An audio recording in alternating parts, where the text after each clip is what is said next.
presenta Familia Acompañantes, el servicio de acompañantes de la Asociación Española. Bueno, en este segmento del programa, como lo anunciábamos antes, vamos a dedicarnos al análisis del año en lo posible, porque fue inevitable en el bloque anterior irnos a la primera presidencia del Frente Amplio. Intentemos focalizarlos en el 2016. Vamos a hablar de economía, vamos a hablar de educación. Y para eso nos está acompañando Juan Miguel Carzolio, periodista, analista de temas económicos, y Renato Perti, sociólogo, educador, especialista además y miembro de UNESCO también, ¿verdad? Sí, más bien EDUI 21, que es nuestra organización hoy día. EDUI 21, ahí está. Estuvo en este programa hablando. Estuvimos en octubre con Juan Pedro Mir cuando Exacto. ustedes nos dieron la oportunidad de comunicar esta iniciativa a la ciudadanía. Bien, arranquemos por allí entonces. Bueno, ¿En qué quedó la educación a lo que tanto se le destinó tiempo, energía, pienso, inversión?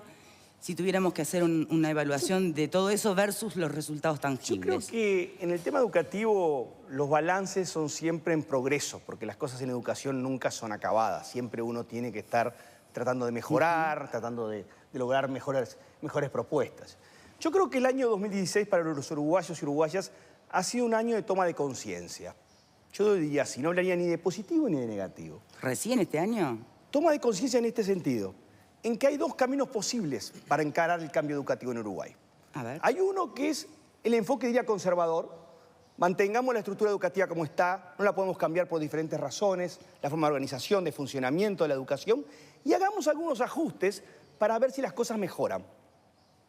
Los resultados educativos, yo le llamaría a eso el enfoque conservador con ajustes. Conservador no en un sentido efectivo, simplemente conservador de las estructuras existentes en el país. El claro ejemplo es el Plan Ceibal. El Plan Ceibal es un ajuste importante de mejoramiento de la educación, pero no logra su potencial en una estructura educativa que no está pensada para potenciar programas como el Ceibal. ¿Por qué? Porque tenemos una propuesta curricular obsoleta, porque tenemos una pedagogía obsoleta, porque tenemos un marco institucional obsoleto. Entonces yo diría que la toma de conciencia de que hay un enfoque posible, que es el enfoque conservador con ajustes. Y el otro, que creo que EDUI 21 lo colocó en el tapete a fin de año, que es el enfoque transformacional con propuestas. Es decir, no va más la idea de cambiar un poquito, sino que hay que tener un cambio en su globalidad del sistema educativo. Hay que reestructurar el sistema educativo en su globalidad. Esto significa el marco de funcionamiento, tener un Ministerio de Educación que lidere, tener una estructura de funcionamiento educativa que sea realmente gestora de la educación, tener nuevos marcos curriculares, nuevas propuestas de atender la diversidad de los alumnos, nuevo marco de funcionamiento de los centros educativos. Entonces, el país está enfrentado. Y el sistema político, en los próximos años, va a estar enfrentado. Aquí hay un dilema.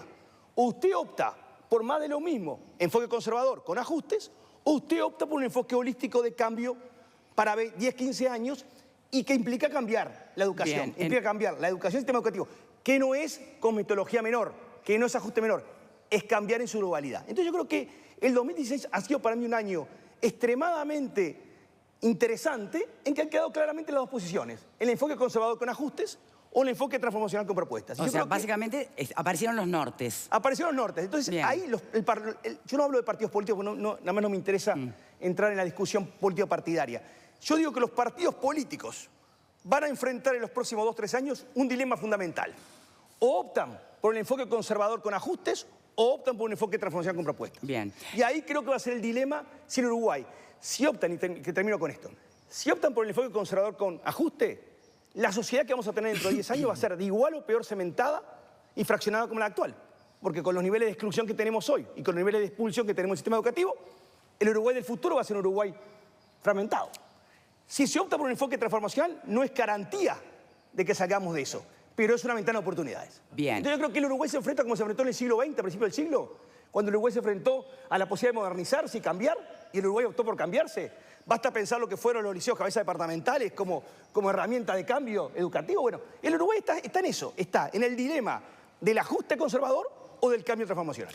A ver, de todo lo que usted acaba de expresar, me vienen a la mente resultados o situaciones o circunstancias. Desde un informe de la OCDE, ¿no? Exacto. Donde si bien por un lado da el visto bueno al nivel de inversión que tiene el país en cuestiones de educación, sí hablaba de problemas en el liderazgo ¿no? y en otros asuntos. Otro tema que usted menciona, la diversidad. Exactamente. Hoy se habla de la educación inclusiva, ¿no?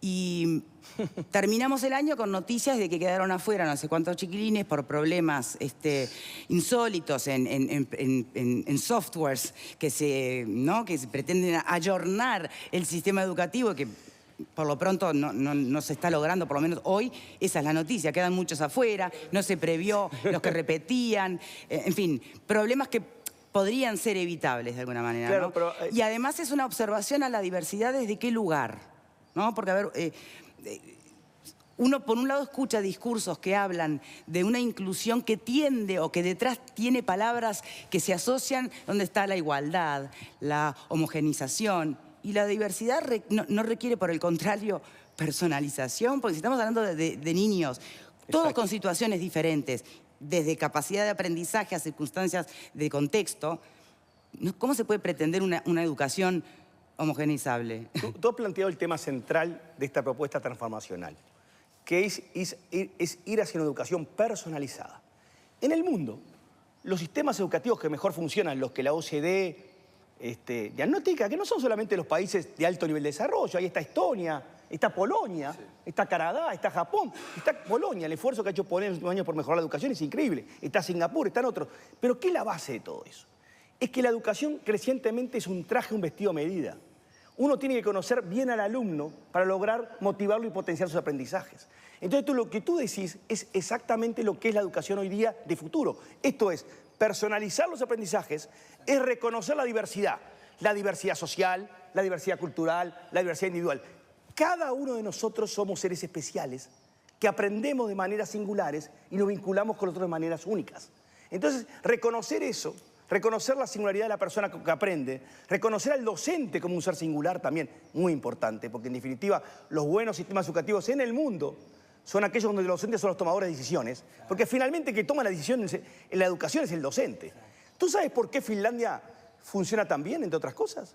Porque todo el organigrama, usted vio los organigramas de los ministerios, ¿no? A veces no los tenemos ninguno de nosotros, ¿no? De cualquier ministerio. Porque todas las partes del organigrama del Ministerio de Educación de Finlandia y todas las partes de componentes de ese organigrama están pensadas con un único objetivo: apoyar al docente para darle al alumno una oportunidad real de aprender en el aula. Ese es el cambio fundamental del país. No pensar las estructuras por sí mismas. ¿Tenemos que seguir teniendo una estructura educativa tan fragmentada? ¿Tenemos que tener tantos consejos? En el mundo no existe eso. En el mundo existe un Ministerio de Educación que lidera la educación, y después debajo de ese ministerio hay direcciones educativas técnicas competentes, calificadas, donde hay, por supuesto, participación docente, por supuesto que la hay, pero que son direcciones que tienen a su cargo la parte técnica de la educación. ¿Vamos a seguir rifando la institucionalidad educativa y rifando el país? ¿O vamos a ir hacia una educación que nos permita a los uruguayos tener una oportunidad real de aprender, una oportunidad real de desarrollarnos? Porque sin educación no hay desarrollo. Lo que hay son noticias de corto plazo. Vendrá Bonia mañana, vendrá pasado la otra inversión, pero eso no hace la felicidad y la sustentabilidad de una sociedad en el futuro. Lo que hace la sustentabilidad de una sociedad en el futuro es la calidad de sus recursos humanos y calificación de sus recursos humanos. Y ahí el país tiene que hacer una apuesta fundamental, y ahí es el cambio o la permanencia. Opiniones. A ver, docente. Bueno, por un lado, reconozco los intentos del CODICEN y del Ministerio de Educación y Cultura por cambiar. Y estoy de acuerdo también, al mismo tiempo, con lo que dice Perti, sobre esa reforma refundacional. El problema es que es difícil hacerla, porque tenemos que todos ponernos de acuerdo. Recordemos que el año 96 fue el último año en el cual se intentó hacer una reforma refundacional. De hecho, yo soy producto de esa reforma. La 96. Sí, no, pero yo estuve en el Centro Regional de Profesores, básicamente, ¿no? Pero más allá de eso, puntos altos, creo yo, ¿no? Lo que era la descentralización. ¿No? Después tenía puntos muy bajos. Usted formó parte de aquella reforma hace 20 años ya, ¿no? Sí. Pero de alguna manera creo que tenemos que ponernos todos de acuerdo. Si nosotros simplemente desde afuera, ¿no? Que es muy fácil desde afuera, ¿por qué? Porque el gobierno tiene que lidiar contra los sindicatos, tiene que lidiar contra la oposición, que nunca está contenta con nada de lo que se hace. El plan Ceibal, no, está mal por esto, por lo otro, qué sé yo. No nos vamos a poner acá a hablar de educación porque la gente se va a aburrir, ¿no? Sobre todo los intentos del CODICEN de llevar adelante una educación personalizada, que capaz que se quedan en el camino. Pero yo estoy de acuerdo con esa refundación y estoy de acuerdo con ponernos todos de acuerdo justamente, valga la redundancia, en generar esa reforma de acá a 30 años. Renato, a mí me entusiasma también el paradigma transformador. De todas maneras, necesito sacarme unas primeras 2 espinas.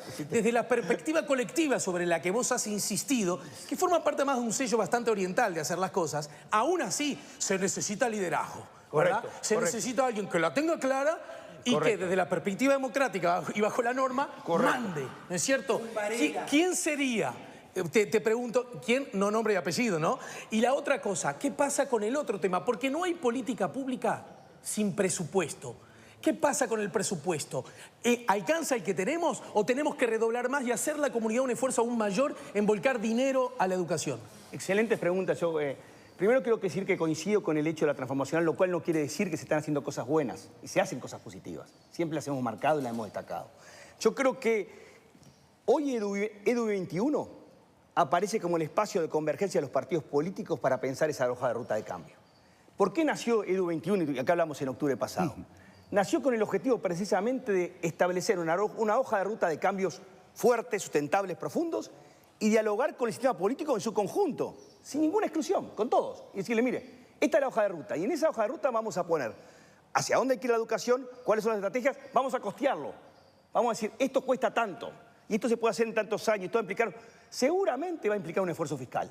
Seguramente, seguramente. Pero no va a ser un esfuerzo fiscal para hacer más de lo mismo. Va a ser un esfuerzo fiscal para transformar la educación. Entonces nosotros lo que estamos diciendo es que Edu 21 nació este año con ese objetivo. Y yo te lo digo sinceramente, llevamos 2 meses de trabajo. Es increíble el apoyo que hay. Hemos creado cabildos en el interior. El otro día creamos uno con Valencia. Tenemos una lista de 15 cabildos que en el interior nos están pidiendo para ir a hablar. Entre ellos los centros regionales de profesores que el colega mencionaba.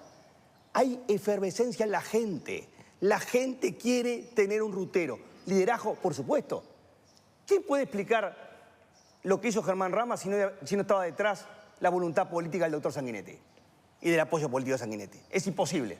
Sí. Bien. Es imposible. Entonces, liderazgo técnico, liderazgo político, voluntad política y terminar con esa historia triste del Uruguay de los famosos costos políticos. No hago esto porque tengo un costo político, no hago esto porque tengo un costo político. Terminemos con la historia de los costos políticos porque los costos nos llevan a una sociedad sin salida. Peores son los costos sociales. Hablando de costos, es toda tuya, Garzoglio. Que además termina el año con un montón de datos muy alentadores para dar, pero con los aumentos de tarifas y de impuestos que empiezan ahora, o sea, que en la nuca, ¿no? Entonces, sí, a ver, ¿cómo se puede compatibilizar toda esa información? Y hay que reunirla y no separarla y no quedarse con una...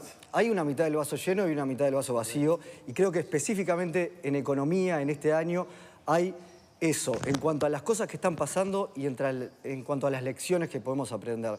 Lo primero que quiero decir es que lo más importante que se puede decir para el desarrollo de la economía es lo que puede decir Renato, porque la educación es central para eso. Yo más que esfuerzo fiscal diría inversión fiscal, porque cuánto vuelve después, está estudiado además, ¿no? De cada peso que vos ponés en educación, cuánto le genera al futuro del país si está bien gastado, ¿no? Entonces, lo primero eso. Lo segundo, la coyuntura en la que estamos tiene una parte positiva en cuanto que esperábamos un año que probablemente fuera peor cuando empezó, sí. Pero 2 años atrás esperábamos un año mejor. El gobierno hizo un presupuesto esperando un crecimiento de 2,5 y lo corrigió en la rendición de cuentas de este año a 0,5. Es bastante menos crecimiento, ¿no? Casi estancamiento.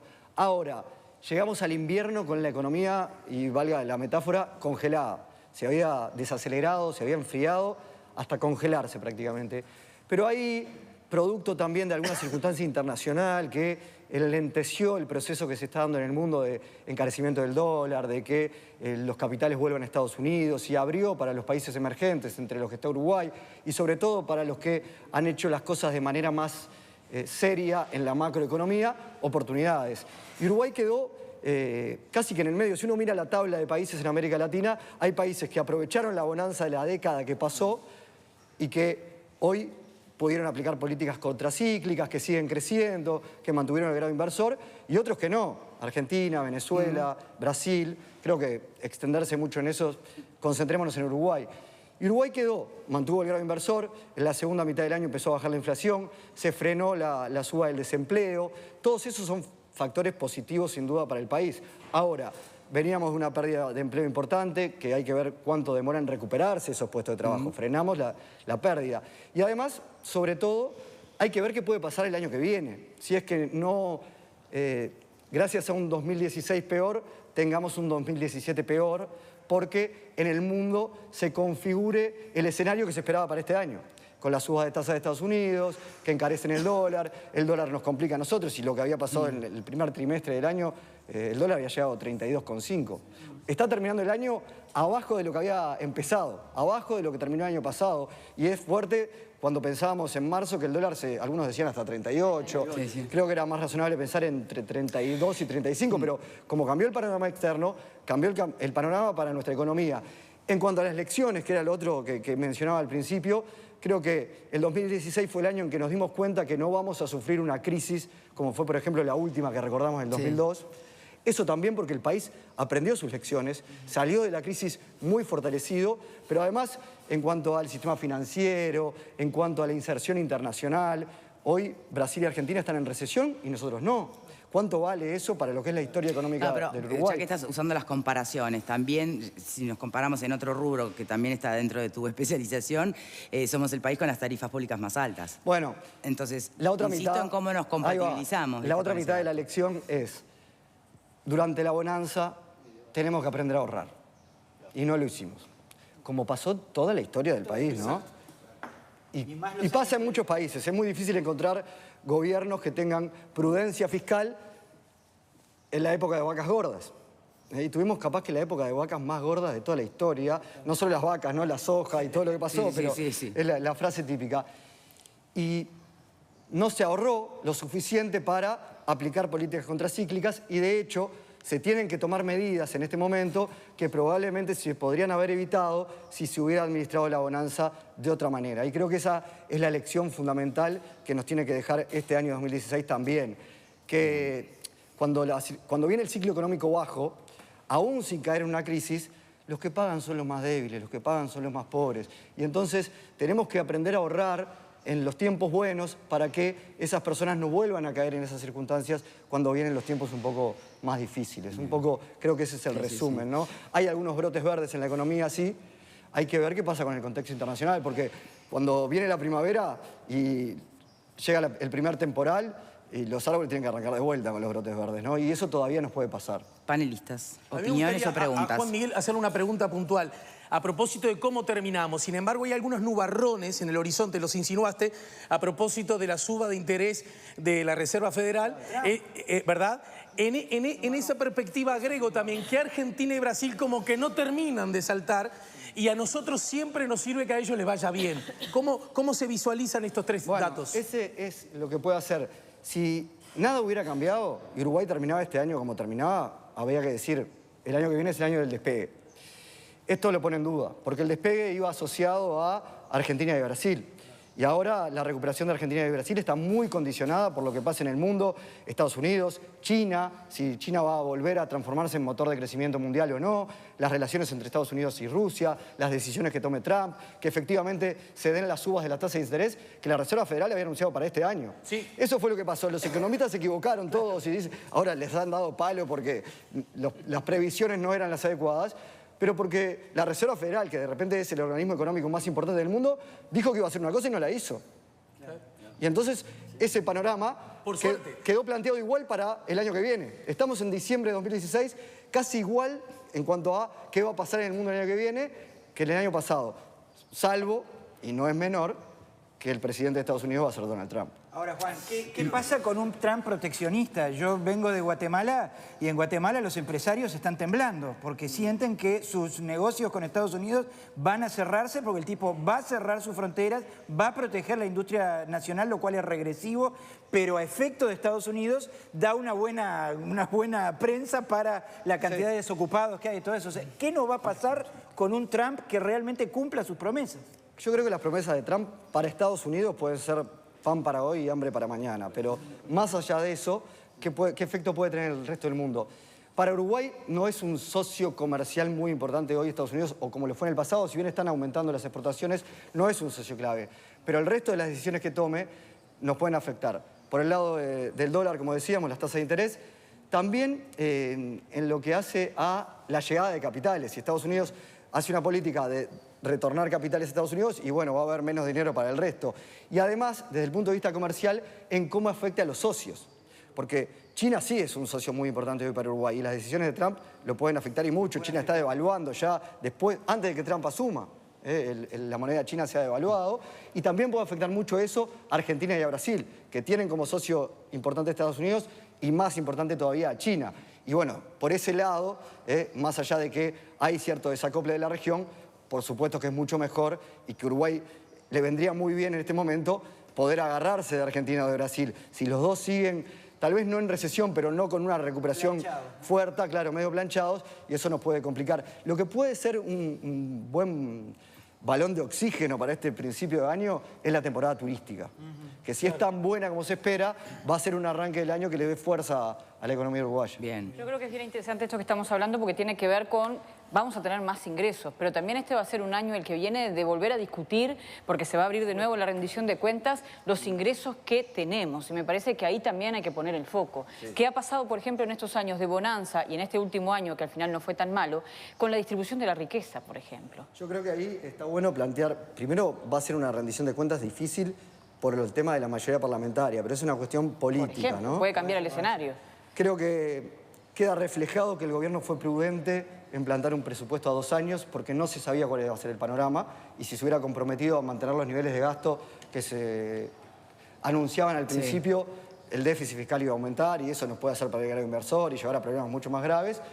Pero claro, ahora te compras el problema de volver a discutir a lo largo de todo el año. Atado a la ¿Qué es lo que también, ¿no? en definitiva vas a hacer? Generas conflictividad, generas dificultades a las decisiones empresariales, en el mercado laboral, que es muy rígido ya de por sí, le generas más conflictividad. Cuando vos ves los indicadores internacionales respecto a cuáles pueden ser las trabas de Uruguay para el desarrollo, la rigidez del mercado laboral es un tema central. Creo que hay que volver a discutir el rol de los consejos de salarios, no si consejos de salarios sí o no, creo que quedó saldada la discusión que se dio en los 90 sobre ese tema, pero sí, si tenemos que seguir con estos consejos de salarios como están, en grandes grupos, y donde a veces, sobre todo las pequeñas y medianas empresas, terminan con laudos que les complican la vida, y eso hace que despidan trabajadores o que pierdan mucha rentabilidad. No está ocurriendo eso, ¿verdad?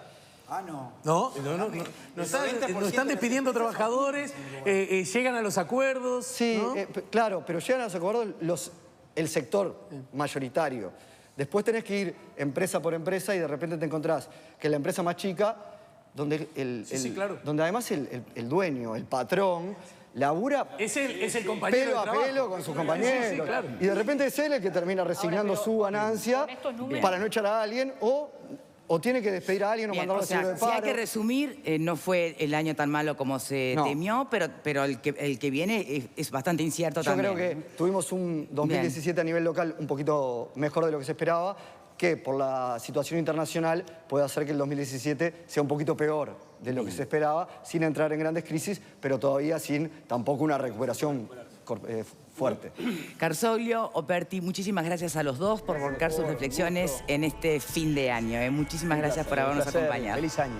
Igualmente para ustedes. Hacemos una pausa y ya regresamos. Esperen, porque no me quiero olvidar de comentarles que las colecciones de lentes de sol del verano 2017 están ya en las ópticas de Stella Hinchuk. Hay que ir a conocerlas en cualquiera de sus sucursales, en Punta Shopping, en Punta del Este, en Montevideo, en fin, 7 locales de ópticas Stella Hinchuk, 5 Montevideo y 2 en Punta del Este, esperando por ustedes. Pausa y ya venimos. No dejes que te impidan dar